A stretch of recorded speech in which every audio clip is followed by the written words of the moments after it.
Hello students, टैक्साजीन biology में आप सभी का स्वागत है। तो शुरू करते हैं आज का प्रैक्टिस सेट और देखते हैं आज के प्रैक्टिस सेट में किसे कितना मार्क्स आता है। तो स्टार्ट करते हैं। सबसे पहला क्वेश्चन है, identify the non matching pair of the following. इनमें से कौन सा पेयर जो है वो नॉन मैचिंग है, वो आपको आइडेंटिफाई करना है। एक तरफ आप देख रहे हैं पेयर्स ऑफ स्केलेटल पार्ट्स, एक तरफ स्केलेटल पार्ट्स हैं, दूसरी तरफ आप देख रहे हो कैटेगरी है। तो आपको बताना है कि इनमें से कौन नॉन मैचिंग पेयर है, यानी कि कौन रॉन्गली मैच्ड है। सबसे पहला आप देख रहे हो स्टर्नम एंड रिब्स और उसके सामने दिया है एक्सियल स्केलेटन। दूसरा आप देख रहे हो क्लैविकल एंड ग्लिनॉइड और उसके सामने दिया है pelvic girdle cavity.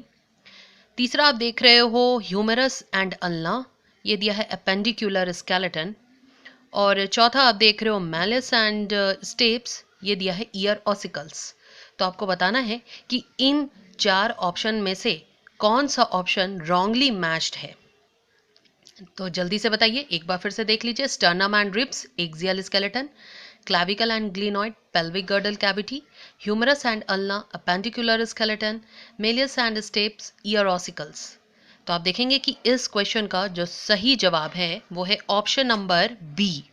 Yes, this one is wrongly matched. Clavicle and glenoid is pectoral girdle cavity. It's a part of pectoral girdle, not pelvic girdle. तो ये wrongly matched है।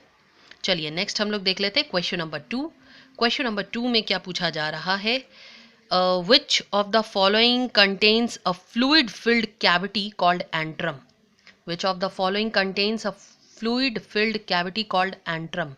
पहला ऑप्शन देखिए प्राइमरी स्पर्मेटोसाइट, दूसरा देखिए primary follicle of the ovary, तीसरा देखिए tertiary follicle of ovary, चौथा ग्राफियन फॉलिकल ऑफ ओवरी। तो इनमें से बताइए कि कौन सा fluid filled cavity antrum contain किया हुआ रहता है।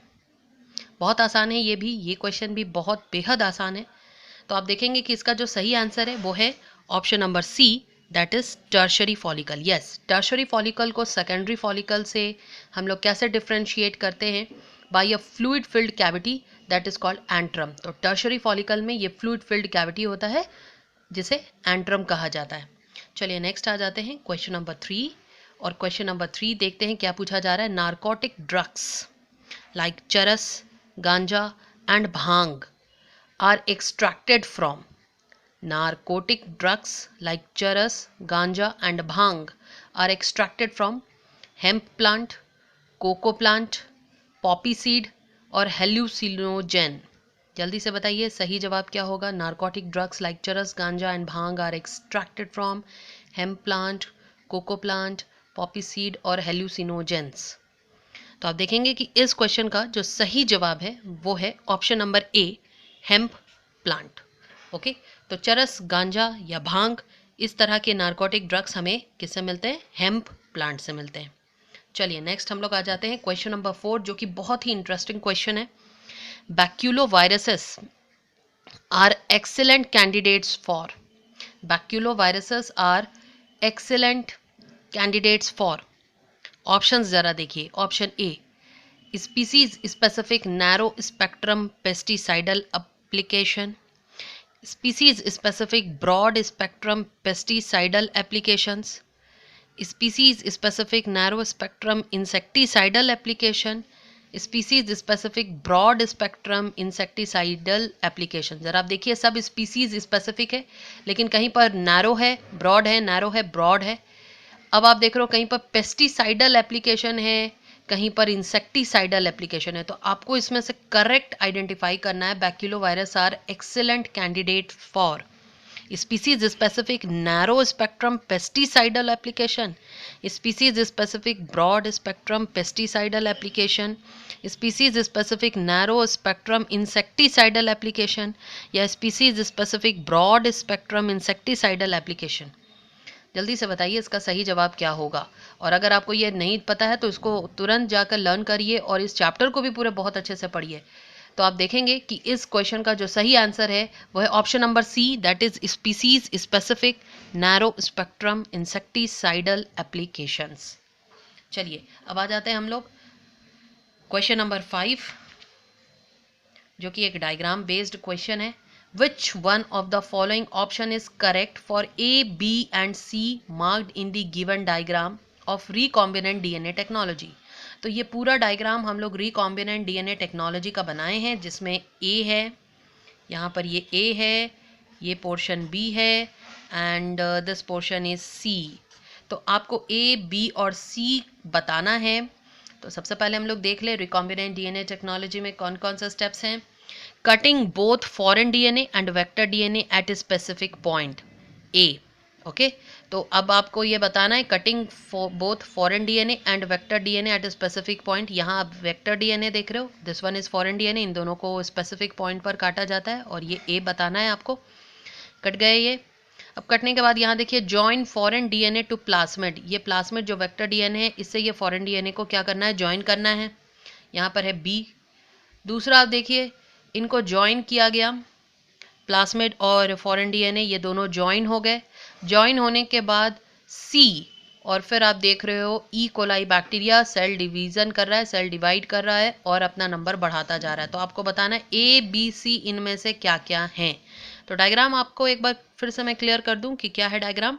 ये डायग्राम है रिकॉम्बिनेंट डीएनए टेक्नोलॉजी का। सबसे पहले आप देख रहे हो cutting both foreign DNA and vector DNA at specific point ए।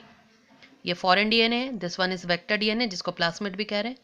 अब ये कट हो गया and then be join foreign DNA to plasmid, इन दोनों को ज्वाइन करना है। देन आप देख रहे हो इन दोनों को ज्वाइन कर दिया गया। नाउ द सी, और अब इसे क्या किया जा रहा है, ई कोलाई बैक्टीरिया में ये डिवाइड हो रहा है और अपनी संख्या बढ़ाता जा रहा है। तो आपको बताना है ए, बी और सी किसको रिप्रेजेंट कर रहा है। तो यहाँ आप देखेंगे ऑप्शंस में है एंजाइम्स। जरा देखते हैं, ध्यान से देखिएगा। ऑप्शन ए, ए में ए किसको बता रहा है, एक्सोन्यूक्लियस, यानी एक्सोन्यूक्लियस की मदद से दोनों को कट किया जाता है एट स्पेसिफिक पॉइंट। बी में है लाइगेस, सी में है transformation, this one is transformation.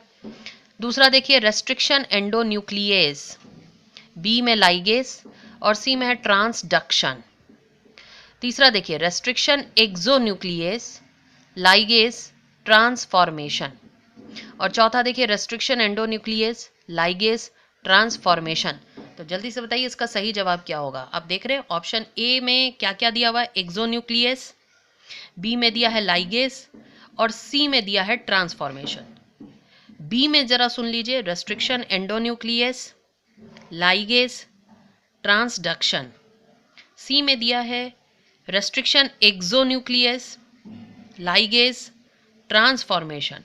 और डी में दिया है रेस्ट्रिक्शन एंडोन्यूक्लियस, लाइगेस, ट्रांसफॉर्मेशन। तो जल्दी से बताइए इन चार ऑप्शंस में से कौन सा सही ऑप्शन होगा।